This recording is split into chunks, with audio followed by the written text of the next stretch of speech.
السلام علیکم، آپ دیکھ رہے ہیں کے نیوز چینل۔ خبر شامل کرتے ہیں سکھر سے۔ ہمارے نمائندے کی رپورٹ کے مطابق سکھر میں فوڈ اتھارٹی کے آئل ملوں پر چھاپے۔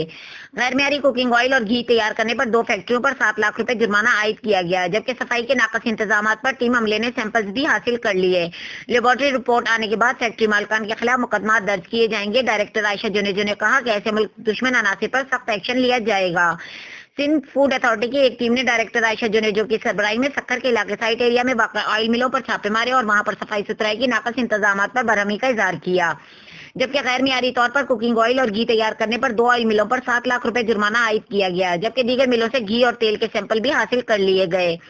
اس موقع پر ڈائریکٹر سندھ فوڈ اتھارٹی عائشہ جنیجو نے بتایا کہ یہ سیمپل لیبارٹری کو بھجوائے جائیں گے اور وہاں سے رپورٹ آنے کے بعد مل مالکان کی مزید قانونی کارروائی کی جائے گی۔ ان کا کہنا تھا کہ فیکٹریوں کی کارکردگی حفظان صحت کے مطابق نہیں ہے، جسے بہتر بنانے کے لیے فیکٹریز انتظامیہ کی 2 ہفتوں کی مہلت دی گئی ہے اور اگر معیار بہتر نہ بنایا گیا تو فیکٹری سیل کر دی جائیں گی۔ ان کا کہنا ہے کہ سندھ فوڈ اتھارٹی صوبے میں لوگوں کو کھانے پینے کی معیاری اشیاء کی فراہمی کے لیے کارروائیاں کر رہی ہے۔ انشاءاللہ ہم بہتری لانے کی پوری کوشش کر رہے ہیں۔